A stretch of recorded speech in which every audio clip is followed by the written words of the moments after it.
was just thinking, Michael, maybe instead of rocking around the Christmas tree, we could do rocking around the replica. That works for me. I think that'd be wonderful. Let's put that together.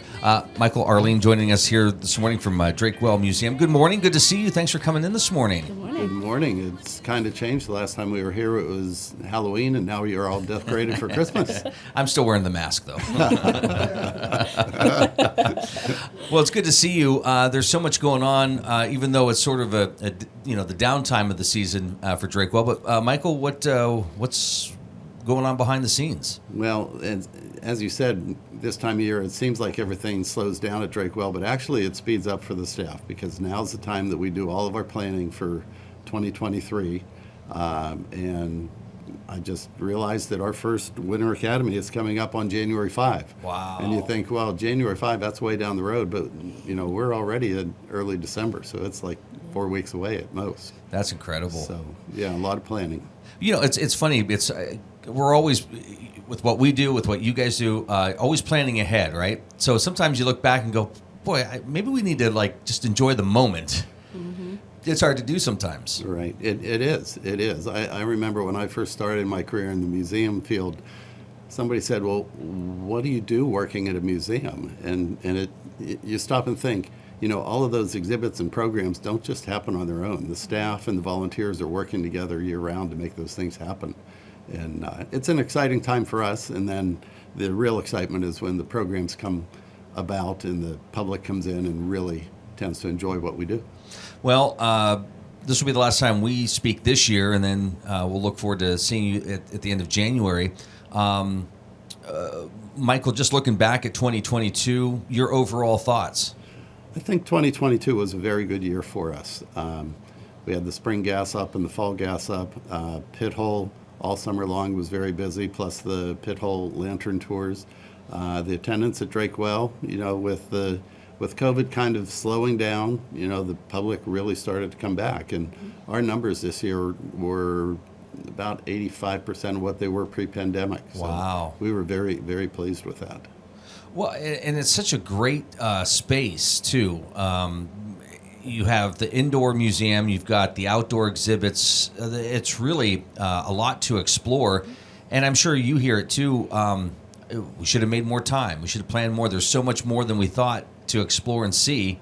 We're going to have to come back next year and schedule more time to just enjoy it. Absolutely, either next year or the next event down the road. Because in addition to what you get to see exhibit-wise, we have the programs going on throughout the year. But we see people every day coming out to just walk the trails out at Drakewell and Oil Creek State Park, or go fishing in the creek, or do all those other things outdoors. So it is a great place. In terms of programming, I know that they're all special, but is there any program that kind of stood out to you that you personally enjoyed the most? I really enjoyed the fall gas up that we did, because it brought a lot of collectors brought their engines out, all sorts of different engines. We had a steam engine rolling up and down the street, and then we had a variety of gas engines that were on display, small engines to large engines. And just having a chance to talk to the vendors and demonstrators that brought their machinery out really helped bring that part of the oil history alive for me. One of my favorites is Wisdom and Wine in March, the Thursdays in March. And they were, every year, just special speakers, but this past year was fantastic as well. It was wonderful. Yeah, and you learned so much from it. Mm-hmm. Right. And I know Sarah is working on lining up the speakers for Wisdom and Wine right now. Hopefully in January we'll be able to come back with a full slate and let you know what those are. But in the meantime, you can always check out the website. That's constantly being updated. Yeah. And I think something that kind of spun off of that was a fundraising event in May, which was a really amazing idea. Right. Last year we had the David L. Weber Scholarship Dinner in May that was about food from the oil region. And that was a very neat event. We are already talking about what do we do to follow up on that, because we want to continue to raise money for that scholarship program. We are looking at, or actually it's an internship program, and we are looking at trying to have a graduate level intern come in this year to continue the research and the work that David Weber did when he was with us. Wow, that's fantastic. That's excellent. Well, Arlene, for you, what have you learned from just being there the last couple months? Oh my, that they're busy constantly. Getting my hands on everything. Like he said, we have our annual meeting next week. So I think it's a good time for me to come in because I get to see what they did all last year. And then I get to present it to them with fresh eyes, just kind of give them the numbers that they might be looking for. I ended up putting numbers in that they didn't have just because I wanted to see like the trend because pre-pandemic and then post-pandemic and just see those numbers. And like Michael said, yes, obviously our last fiscal year, we had lower attendance, but this year has been definitely better. So that's nice to see. And it's exciting to see like what next year is going to bring the numbers. And like my goal, would be like, okay, let's try to get these numbers up higher than they were in 2018, 2019, pre-COVID. So that's kind of the neatest part about it all. There's lots of ways folks can support the museum. Yeah. And by the way, with Christmas just right around the corner, a lot of these things would make great stocking stuffers, right? Yes, correct. So we actually just sent out an annual appeal, which is kind of just like a letter about, hey, if you have any extra funds that you want to, support the Drake, feel free to give those donations. But also we have our memberships. And donations and any other like sponsorships that you want to do for upcoming events. Those are always great gifts for somebody that might have really liked the race or really liked the gas up and that they want to go ahead and contribute. They can do a sponsorship, and there's all different kinds of levels. We have information of that in our office, so if you ever have any questions, you can give us a call about that. Are you finding you're reaching out to those corporations or businesses for those partnerships, or are they calling you this time of year saying, hey, boy, you guys do a lot. How can we be involved? I think it's a little bit of both. I'm not 100%. Well, the sponsorship program will kick off after the first of the year. The year-end appeal is more the tax season is upon us. If you need to make a charitable contribution before the end of the year to help with taxes next year, now's the time to do that. Well, I'll tell you what, it really benefits all the wonderful program. It's funny because, we're talking about these big events that happen throughout the year, but then, how many races were there this year? Yeah. Or how many events that were centered around the museum this year? I mean, it's incredible, everything that goes on. Right.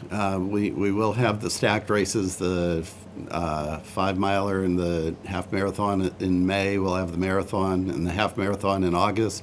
I was just talking to the Rotary Club last week, and they are planning on having their fly fishing event out there in April, I believe, and also talking about another train ride possibly. So, it's not just events that we're doing, it's events that other community groups are doing that it all brings people out to Drake Well. Well, a lot of times people are looking either here at home or even away, right? People want a little piece of home. If somebody's interested in picking up a souvenir for a Christmas gift to mail out to somebody, is there a certain time? Are there hours available for people to do that? Yeah, we're open on the weekends, Friday through Sunday. It's 10 to 4. Then we are, because of the holiday, the way it falls, we will be open the 23rd of December and then the 30th from about 10 to maybe 2. I'm not sure if the hours are going to change because of the holiday. But I mean, if you ever have like an interest in something now, unfortunately, we did close down our online store. We're just kind of revamping it, looking at our inventory, seeing what we have, maybe getting more inventory. There's a lot of times people would order stuff and it just wasn't marked as sold, so sold out or what have you. So we're revamping it, hoping to get new products. So we're really looking forward to that. That would not probably be open till like April, but in the meantime, if you do have like an interest of something, give us a call. We're more than willing to like do payments over the phone, or you know what I mean. And send it out through our office. So that's great. What sort of can you give us maybe a rundown of some of the things that folks can find if they stop in? Well, the bottles of oil are always really popular. Yep. And that fits right in the stocking, by the way. Yes, So yes, it's perfect. Yeah. Books, if you're into reading different books, there's T-shirts, there's pens and little kid toys, trinkets, hats. Oh man, I don't. Can even get a yellow dog lantern. Excellent. So yeah, there's a lot of different things. Anything and some unique stuff that you wouldn't expect to see there. But I think that's Right. magnets, just little things. Great. to put I in mean, the- great things yeah. that again, if you don't live around here Yeah. and you want to send a little piece of home to somebody, Yeah. they're going to open that up and go, "This is Yeah. amazing." Especially if somebody Right. lives in Texas, I hear that's a big. You just send everything right to Texas. Let them know Yeah. where that came Yeah, from. exactly. But again, even around here, I think you mentioned COVID and when the museum was shut down, and I hope there's a better appreciation for our local history, and I think you've seen that. Yeah. When you look at who's been riding the train, who's been coming to the museum, it's great to get visitors coming from all over, but to have local people also say, you know what, maybe it's a good time to revisit these places, and to have that better understanding of our history. There's some wonderful books written by local authors that you can check out. Beautiful books. Yeah. Yep, there are. It's a good assortment. In addition to that, we have past issues of the Oilfield Journal on sale in the store. We have Pennsylvania Heritage magazines there. There's a lot of rich history, both locally and throughout the Commonwealth, that's available too. And if you're really into history and like have a historic home or what have you, we can print off large photos for you to frame and put in Oh, your wow. house. So if you ever see a picture that you like, we have the ability to do so. So that's neat too. Right, and we have, I want to say it, around 10,000 images from the region, the Oilfield region. So So maybe that'll take some time to go through and look at each one. Yeah. If you need an intern, you're watching the Morning Drill on Stream Television and on Armstrong's Neighborhood Channel and listening to it on the Allegheny News Talk Sports Network. Friends from Drakewell Museum with us here this morning. Looking ahead into 2023, you mentioned some of those activities you're looking forward to, but your overall thoughts on the excitement coming into the new year? Well, one of the big things coming into the new year is the outdoor exhibit changes that are coming up. We have acquired a building from Oil Creek State Park that we're going to be moving in the spring of 2023. Wow. And turning it into a new blacksmith shop and cooper shop. So it's going to be, we're rearranging the outdoor exhibits and creating a business section actually on the east side of the mill race. So the Grant Well building is moving over there. The blacksmith shop and cooper shop is going to be developed over there. And down the road, we're looking at developing a small refinery operation to talk about what refining was like in the early days of the oil industry. Wow. We're also going to be installing a walking bridge over the mill race that will be coming. So, a lot of significant changes in the outdoor space. The new blacksmith shop is going to provide a much better working environment for the blacksmiths to come out and volunteer on Saturdays for us. And then it'll also provide a place for coopering to be demonstrated. Bill Stump, who was with us for a long time as a replica operator, just retired, but he's also a cooper. And it'll be a nice demonstration space for Bill and others to come out and talk about the importance of barrel making. Because when the oil industry first started, they had to figure out what do they do? How do they ship the product? How do they store the product? And so coopering was a very essential part of the early part of the industry. So And we're it's excited fascinating about to that. watch. Yes, it is. That's interesting. I think part of the other the excitement about visiting this museum is the volunteers that you have. They get to see them in action, actually doing work and what it would be like, and so you get to kind of hear what it sounds like, get to smell and see, and it's really amazing to see that. And I'm sure when you look back at the this year and the volunteers, and even going into next year, it's one of those things that just makes it even that more special for folks who visit the museum. Absolutely. We rely heavily on volunteers to help deliver the product that we have at Drakewell. And we use volunteers in all areas of the operation. In the education department, volunteers give the school tours. They work the front desk. They talk to visitors as they're going through the site. Already mentioned we have blacksmiths that come out. When we have special events, we have other interpreters come out, and like at Pit Hole, and provide all of the interpretation in a program like that. We use volunteers in collections care. If you want to come out and volunteer and look at those 10,000 photographs and help us document what we have. You know, it's a great thing to do. And then, of course, behind the scenes, we have administrative things that volunteers help with throughout the year, too. And probably the other one that's often overlooked is our board of directors for the Friends Group. Yes. They're all volunteers. Yeah. So we volunteers need are more of essential. those. Right. We need more board members. So if you want to join. Is that something that they can call the museum and say, boy, that sounds like Yeah. something I'd like to do? Yeah, currently we have 8 board members, I believe it is, 8 or 9, and we can have up to 13. And out of that, next year we have 5 of them that are rolling out. Their terms are done. There is a term limit, so we're going to need some, volunteers to come out to step up and be on the board. Come on now, see what the annual meeting's about. Check out the numbers from the past. See what we've done in the past too, and really get involved in that. That'd be great. That's fantastic. So just call the museum and Yeah, call us and Ask for Arlene. yeah. ask for Arlene. Arlene will handle everything. Yes. Michael, going back to taking a look at the exhibits and moving things around and adding, is that something that was sort of designed or thought up years ago, or is this something as you're discovering the layout and you're looking at the needs, you have the option to throw in your ideas and 2 cents on everything?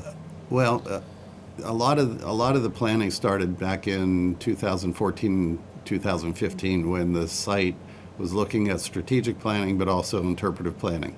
And it was during those 2 processes that they came up with the idea that we really need to start organizing the outdoor exhibits in a better way so that we can deal with production in the business side of things and drilling for oil. So we've been working over the last several years to start shifting things around, but now we're to the point where we can continue to do that. And as we do that, the staff is constantly talking about, well, is this the right place for this building to go?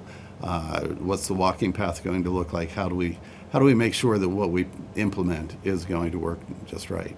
Does storytelling play a role in that part of it, in the flow, or is it not as important when it comes to the layout and the progression of everything, I guess? That's probably a yes and no question. Okay. It does play a role. We do have the site numbered, and we want people to go around in a certain direction, but just like all of us, we all tend to go our own way. So sometimes we find people going what we would consider backwards in the exhibit gallery, but it all works because the story all does come together in the end. Yeah. It's got to be fascinating, and probably the feedback that you get either at Drakewell or Pithole, again, has to be one of those things where every conversation's different with somebody who visits, right? So that has to be exciting. Yeah, yes, and I'm glad you mentioned Pithole because we haven't really talked about Pithole that much this morning, but we do have some pretty great things coming up at Pithole and going on at Pithole right now. We are in the process of residing and painting the exterior Pithole, and so there are some major upgrades to the facility itself. We also have 22 to 25 signs in production to replace all of our outdoor exhibit signage at Pithole, and we'll be producing another 20 over the winter. So next year when visitors come out in June, July, and August to Pithole, they're going to see a greatly improved facility. Yeah. Is there, real quick, I guess, when somebody's visiting Drakewell, is there a reminder to those folks that Pithole is a great place to visit too, or are they aware of Pithole? Some are, some aren't, and the same with Pithole. We have people that go to Pithole that don't realize Drakewell is just down the road. And so what we did this last year, we offered a discount. If you go to Pithole and visit Pithole, you get a discount to come to Drakewell and vice versa. And we did see quite a few of those coupons turned in. Very nice. We have like 40 seconds here. Real quick, this is going to be a funny question for you. You could ask Santa for 3 things for Drakewell. What would they be? Oh my goodness. Money, volunteers, and board members. There you go. There it is. There you go. I agree. Well, thanks for joining us this year. Greatly appreciate it. Congratulations on all the success down there, and we look forward to continuing our conversations into the new year. Nice. All right. Thank Thank you. you. Good Thanks. to see you. All the best.